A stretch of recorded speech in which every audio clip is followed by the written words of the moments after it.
बच्चों, हम देख रहे थे चैप्टर जनन एवं वृद्धि। इसके अंतर्गत हम अलैंगिक जनन देख चुके थे। आज हम देखेंगे लैंगिक जनन। लैंगिक जनन। लैंगिक जनन के अंतर्गत सर्वप्रथम हम पौधों में लैंगिक जनन का अध्ययन करते हैं। पहला, पौधों में।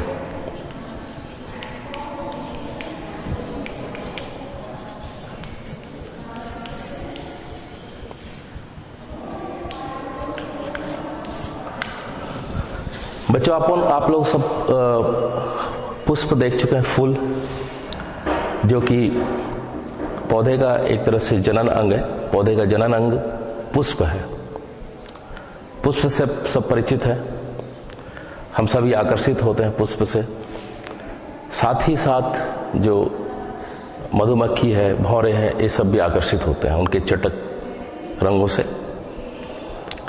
क्योंकि वह हमें आकर्षित करते हैं, उसके पीछे एक तर्क है कि वह जो है वास्तव में वैज्ञानिक दृष्टि से क्यों चटक है। ये अपन लैंगिक जनन के बारे में जैसे अपन अध्ययन करेंगे तब पता चलेगा कि वास्तव में प्रकृति ने उन्हें इतना खूबसूरत क्यों बनाया है। तो अपन एक पुष्प का पहले भागों का अध्ययन करें। पुष्प के 4 भाग होते हैं। पहले मैं यहां पर चित्र ड्रा कर देता हूं।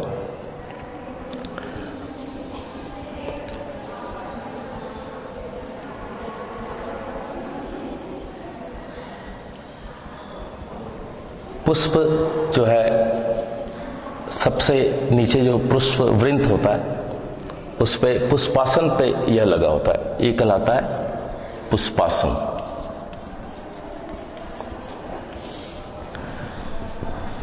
और इसका जो चटक भाग है, जैसे आपने देखा होगा गुड़हल का पौधा जो लाल रंग का होता है, ऐसी अलग अलग फूल के अलग अलग रंग अपन देखते हैं।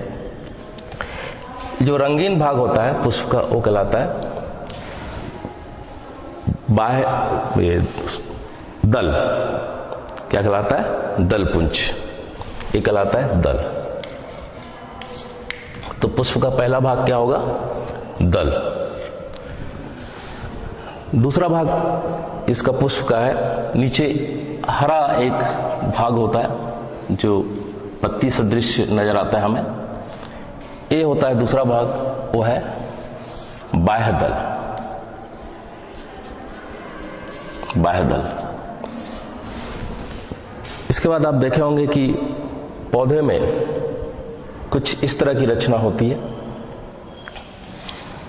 एक लंबी जो है नलिकाकार संरचना के ऊपर में इस तरह घुंडी लगी होती है। ये वास्तव में पौधे का जो है तीसरा अंग है और इसे अपन कहते हैं पुंकेसर। तीसरा अंग है पुंकेसर।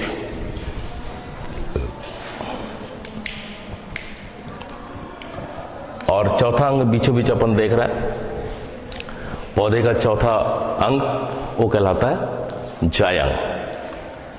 जायांग, ये चौथा अंग है, ये कहलाता है जायांग। पुंकेसर को अपन इंग्लिश में कह सकते हैं एंड्रोसियम, और जायांग को कहते हैं गायनोसियम। बाह्य दल जो होता है कैलिक्स, और दल जो होता है कोरोला। ये इंग्लिश शब्द भी हमें याद रखनी है क्योंकि विज्ञान में इंग्लिश शब्दों का भी महत्व है। इस तरह से पौधे के 4 अंग हैं। अब इसमें अपने को वर्गीकृत करना है कि कौन सा अंग जो है आपका नर जनन अंग है और कौन सा पौधे में मादा जनन अंग है इस पुष्प में। तो इसका जो नर जनन अंग है वो होता है पुंकेसर। इसका नर जनन अंग कौन सा है? पुंकेसर है। और इसका जो मादा जनन अंग है पुष्प का वो है जायांग। ये है मादा जनन अंग।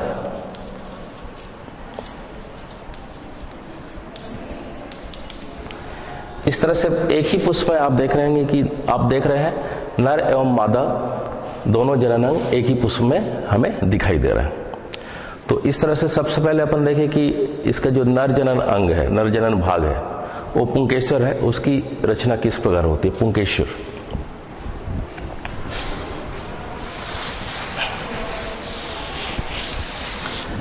पुंकेसर को अपन देखें, इसका एक भाग का अध्ययन करें तो यह एक लंबी संरचना से जुड़ा होता है, नलिकाकार संरचना, और ऊपर में एक घुंडी सदृश नजर आती है। अलग अलग पुष्पों में इसकी बनावट अलग अलग अपने को दिखाई दे सकती है। तो ये जो भाग है, ऊपर वाला भाग कहलाता है परागकोश, परागकोश, और नीचे वाला भाग कहलाता है पुतंतु। ठीक है। अब यहां पर आप देख रहे होंगे ये परागकोश है। वास्तव में इसमें परागकण का निर्माण होता है, परागकण बनते हैं परागकोश में, जो कि इस पुंकेसर के सिरे पर स्थित है। अब ये परागकण किस प्रकार का होता है, इसका भी अध्ययन कर लें, क्योंकि यह जनन के लिए नर युग्मक बनाता है। तो परागकण एक कोशी एवं अगुणित संरचना होती है। यहां पर परागकण का निर्माण होता है अंदर में, और जब परागकण परिपक्व हो जाते हैं तो ये जो परागकोश प्रस्फुटित हो जाता है और परागकण बाहर निकल आता है। एक परागकण को अपन देखें तो यह द्विस्तरीय रचना अपने को दिखाई देती है। परागकण में दो आवरणों का यह बना है। बाहरी भाग कहलाता है बाह्यचोल। इसका जो बाहरी भाग है परागकण का, वो कहलाता है बाह्यचोल। इंग्लिश में अपन इसे कहते हैं एग्जाइन। यह मोटा होता है तथा कुछ जगह पतला होकर एक छिद्र बनाता है, जिसे अपन कहते हैं जनन छिद्र। ठीक है, यह बाह्यचोल है। दूसरा होता है आंतरिक चोल, अंतःचोल। दूसरा है यह आंतरिक चोल, अंतःचोल अपन कहते हैं इसे।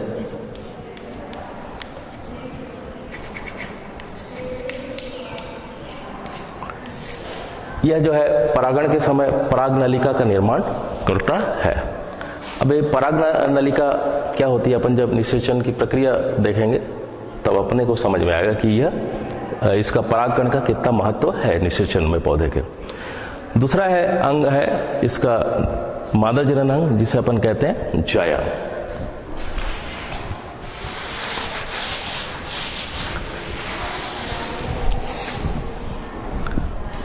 मादा जनन अंग जायांग, ये गायनोशियम। इसकी रचना अपन देख रहे हैं, ये बीचों बीच पुष्पासन से लगा हुआ है। यहां पर मैं और इसको अलग से ड्रा करता हूं, बनाता हूं चित्र इसका। इसमें आप देख रहे होंगे कि एक नीचे एक फूला हुआ संरचना नजर आ रहा है, ये पुष्पासन से लगा हुआ। यह कहलाता है अंडाशय। इसके भी तीन भाग है, इसके तीन भाग है, एक अंडाशय, और सबसे जो ऊपरी भाग है वो कहलाता है वर्तिकाग्र। वर्तिकाग्र, और बीच वाला भाग है कहलाता है वर्तिका।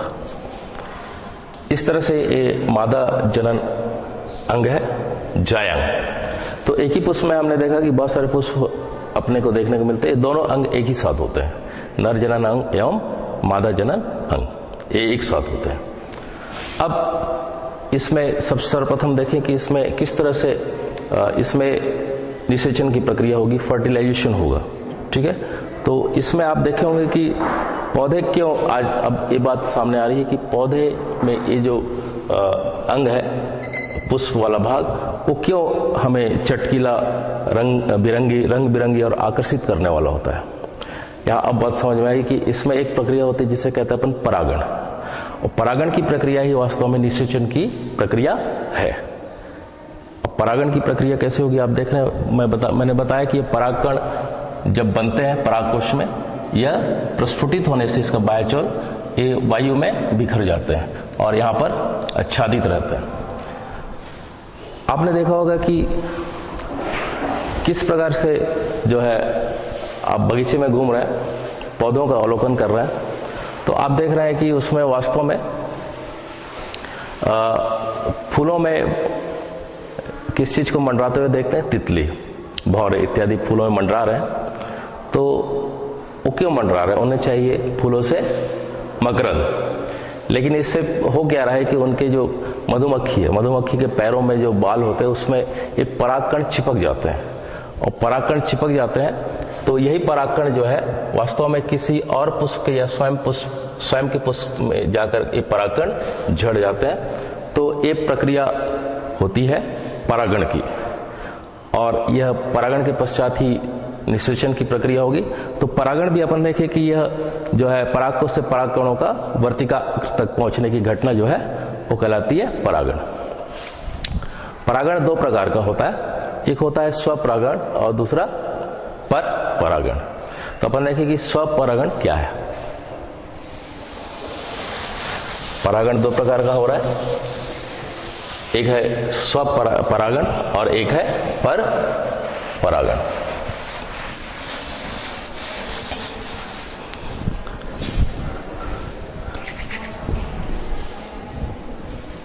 स्वपरागण जिसमें कि परागण की प्रक्रिया एक ही पुष्प के अंदर ही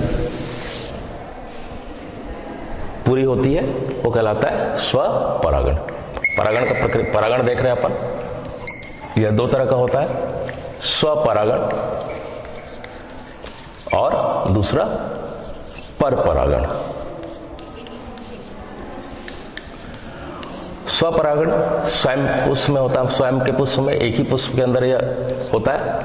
इसमें क्या होगा, पुष्प का परागकण उसी पुष्प में होता है, उसी पुष्प के वर्तिकाग्र तक यह पहुंचेगा परागकण, जो कि पुंकेसर से जो किसी भी माध्यम से पहुंच जाएगा वर्तिकाग्र तक, यह स्वपरागण हुआ। परपरागण की प्रक्रिया जो होगी, वास्तव में जब परागण उसी जाति के दूसरे पौधे के पुष्प के वर्तिकाग्र तक पहुंचता है तो कहलाता है पर परागण। भले उसी जाति के, लेकिन स्वयं पुष्प में नहीं, दूसरे पुष्प तक वह पहुंचेगा किसी भी माध्यम से, हवा के माध्यम से हो, चाहे कीटों के माध्यम से, भंवरों के माध्यम से, मधुमक्खी के माध्यम से, है ना। क्योंकि प्रकृति ने ऐसा कुछ बनाया है कि आप जानते हैं कि जो परागण की प्रक्रिया हो रही है, जिसमें मधुमक्खी के जो पैर हैं उसमें ब्रिसल्स हैं, उसमें परागकण चिपक जा रहा है और वो अपने फायदे के लिए दूसरे पुष्प तक पहुंचता है मकरंद लेना, तो वह परागकण जो है गिरकर दूसरे पौधे के पुष्प स्वयं जाति के वहां पर वह गिर जाएगा। तो ये हुआ दो प्रकार का परागण। लेकिन महत्वपूर्ण बिंदु अब आती है कि ये परागण की प्रक्रिया क्यों हो रही है। वास्तव में हम यहाँ पर क्या देख रहे हैं, निषेचन, रिप्रोडक्शन का हमने देख चुके हैं कि अपने ही जाति के समान जो है जीवों की उत्पत्ति पौधे भी करते हैं। हम देखते हैं कि हमारे आसपास पौधों की संख्या बहुत अधिक दिखाई देती है। हम फसल उगाते हैं, अनाज उगाते हैं, जिसकी पूर्ति सभी मानव तक हो सके, तो उसमें परागण का कितना महत्व है, निषेचन का पौधों का कितना महत्व है। तो अपन देखें अब निषेचन, फर्टिलाइजेशन कैसे होता है पौधों में।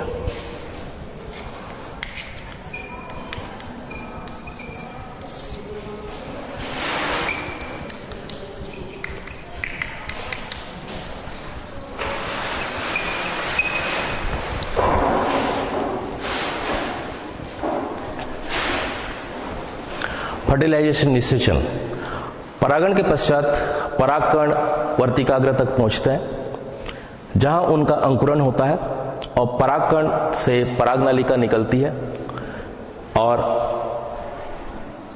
उसमें नर युग्मक बनते हैं परागकण में। वो नर युग्मक परागनलिका से होते हुए कहाँ तक पहुंचती है, उनके अंडाशय तक पहुंचती है, पौधे के जो जायांग वाले भाग के, और अंडाशय में जाकर उसे क्या करती है, निषेचित करती है। और इस तरह से अंड से संयुक्त होकर क्या बनता है, जाइगोट या युग्मनज बनता है, और यह संलयन निषेचन कहलाता है। और यहाँ पर जो है निषेचन की प्रक्रिया पूरी होती है। ठीक है, तो इस प्रक्रिया को एक बार अपन चित्र बना के अच्छे से समझ लें विस्तृत ढंग से। सर्वप्रथम मैं बना रहा हूं जायांग, मादा जनन अंग, जिस पे आप देख रहे हैं अंडाशय नीचे, वर्तिकाग्र है,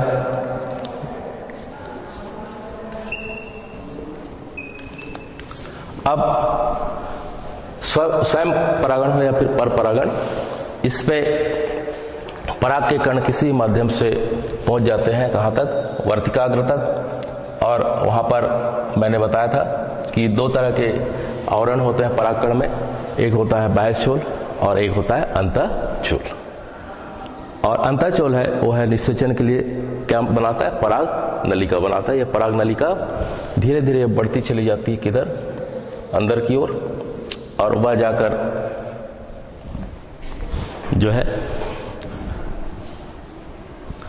वह जाकर अंडाशय तक पहुंचकर वहां पर जो यौन कोष होते हैं वहां पहुंचकर उसे क्या करती है, निषेचित करती है।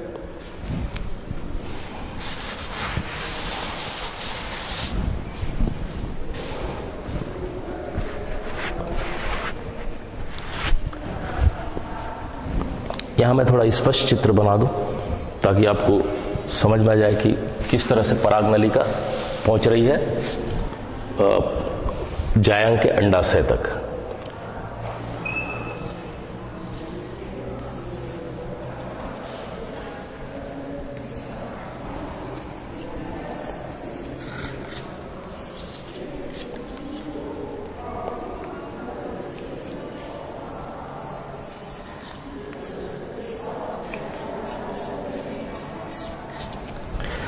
यहां पर परागण की प्रक्रिया हुई, पराग से पराग नलिका बना, यह पराग नलिका आगे बढ़ता हुआ जो है अंडाशय तक पहुंच गया, एक ट्यूब, एक नली की तरह। और इस नली से ही जो नर युग्मक है जनन छिद्र से निकलकर यह आगे बढ़ते हुए कहां तक पहुंच जाता है, पौधे के जो मादा निषेचन अंग है अंडाशय तक पहुंच जाता है। जायंग के नीचे जो अंडाशय है ना, तीसरा भाग, वहां तक पहुंच जाता है। तो इस तरह से जो निषेचन होता है अपन देख रहे हैं कि वह कुछ चरणों में, कुछ स्टेप में पूरा हो रहा है। पहला है पराग कणों का अंकुरण, ठीक है। परागकण सबसे पहले, परागण के पश्चात किसी माध्यम से परागण हुआ, उसके पश्चात इसका क्या हुआ, अंकुरण हुआ, ठीक है। अब अंकुरण के बाद क्या हो रहा, दूसरा पराग नलिका का बीजांड में प्रवेश, बीजांड तक पहुंचना। तो इस तरह से वह लंबाई में वृद्धि करते हुए यह जो है पराग नलिका बीजांड के यौन कोष वाले भाग तक यह पहुंच रहा है। और यहां पर मादा युग्मक बने हुए, ये नर युग्मक है, यहां पर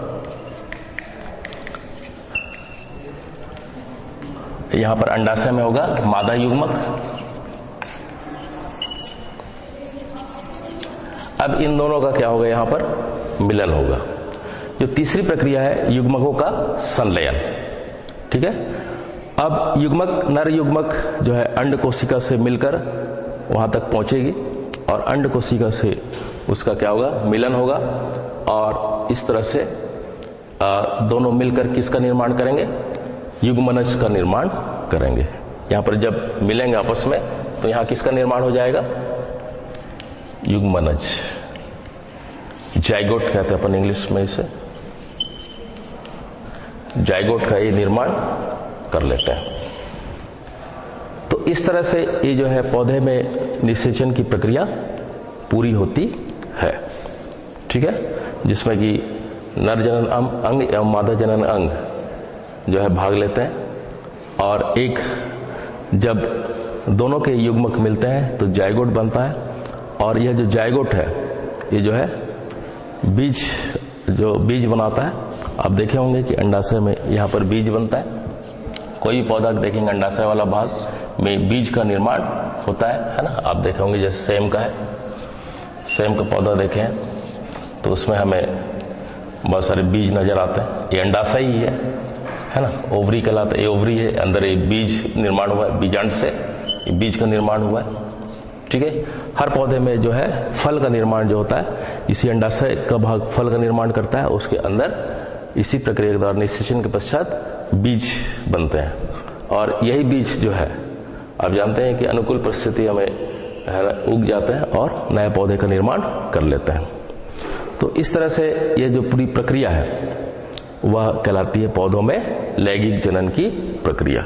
इससे पहले बच्चों हमने देखा था कि अलैंगिक जनन में भी पौधे जो है अपनी संख्या में वृद्धि करते हैं, लेकिन लैंगिक जनन का महत्व ये है कि वास्तव में एक ही जाति को बनाए रखने के लिए बीज का निर्माण है ना, जिससे कि अधिक से अधिक, आप देखा होंगे एक फल जो होता है उसमें बहुत सारे बीज होते हैं और इस बीज का जो प्रकीर्णन होता है ना, वो बहुत जरूरी है उस जाति को बनाए रखने के लिए, ठीक है, उस जाति की संख्या को बढ़ाने के लिए, वृद्धि करने के लिए।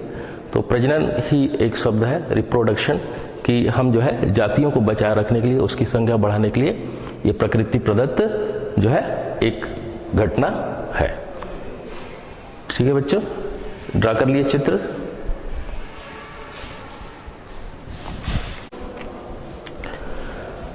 बच्चों एक बार अपन सारांश कर लेते हैं कि किस तरह से जो है हमने अभी तक देखा कि पौधों में लैंगिक जनन की प्रक्रिया होती है। लैंगिक जनन में आप देख रहे होंगे कि नर एवं मादा जो है दो अंगों की जरूरत पड़ती है। पौधों में हमने देखा कि नर जनन अंग होता है पुंकेसर और मादा जनन अंग होता है जायांग, ठीक है, एंड्रोसियम और गैनोसियम। पुष्प में आपने देखा होगा कि 4 अंग मैंने बताया, एक होता है बाह्यदल सबसे नीचे, ठीक है, जो हरे कलर का होता है, दल जो कि चटकीला होता है, रंग बिरंगा अलग अलग पौधे में, पुष्पों में अलग अलग रंग प्रदाय हुआ है, प्रकृति ने इससे किया हुआ है। इसके बाद हमने देखा कि इसमें मादा जनन अंग बीचों बीच जो होता है पुष्पासन में लगा हुआ है, अंडाशय, फिर वर्तिका, फिर वर्तिकाग्र, ठीक है, वर्तिकाग्र। और जो है नर जनन अंग मैंने बताया ये 3 भागों का बना हुआ, जिसमें कि परागकोश होते हैं, जिससे पराग के कण बनते हैं। और पराग का कण जो है वास्तव में पौधे दूसरे पौधे के जायंग तक या स्वयं के पौधे के जायंग तक पहुंचता है, स्वपरागण या फिर परपरागण की प्रक्रिया होती है। यह महत्वपूर्ण होता है फर्टिलाइजेशन, निषेचन। आपको मैंने बताया कि किस तरह से पराग के कण के अंदर जो है नर युग्मक बनते हैं, जो एक नलिका निर्माण करके वह मादा तक पहुंचती है और मादा युग्मक से उनका मिलन होता है। किस तरह से निषेचन की प्रक्रिया पूरी होती है, नर एवं मादा का युग्मक का जब संयुग्मन होता है तो बनता है जायगोट, या फिर जिसे अपन हिंदी में कहते हैं युग्मनज। और यहीं से आप देखेंगे कि एक पौधे को अपन अवलोकन करेंगे तो कुछ समय पश्चात ये जो है फूल के जो बाकी भाग है, पुष्प के बाकी भाग है, वो झड़ जाते हैं, सूख जाते हैं, कुछ नहीं बचता है। अंत में बच जाता है केवल अंडाशय वाला भाग बच जाता है। और हम जो फल है ना, विभिन्न प्रकार के फल को जब अपन उपयोग करते हैं, खाते हैं, तो वही है वास्तव में अंडाशय। अंडाशय के जो बाहरी आवरण है वो फल का निर्माण करता है और निषेचन के पश्चात जो अंदर में बीजांड जो था वो क्या करता है, जायगोट जो बनता है वो बीजों का निर्माण करता है।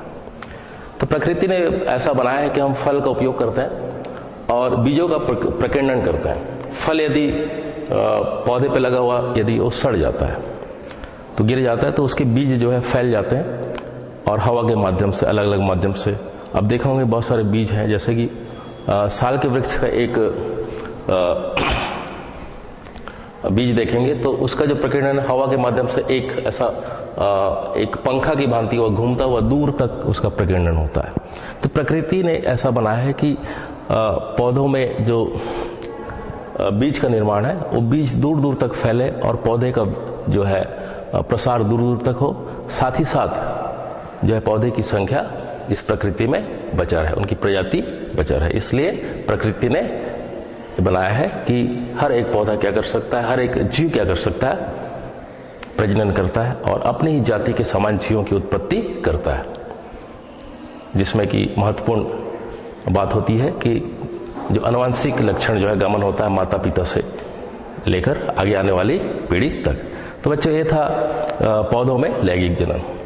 हम अगली कक्षा में देखेंगे कि किस तरह से जंतुओं में यह लैंगिक जनन होता है। तो बच्चों धन्यवाद।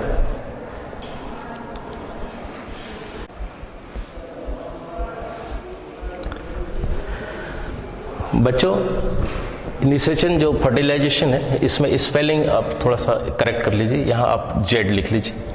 पौधों में लैंगिक जनन के अंतर्गत निषेचन जो होता है वास्तव में ये परागण भी कहलाता है। परागण की प्रक्रिया के द्वारा ही निषेचन होता है।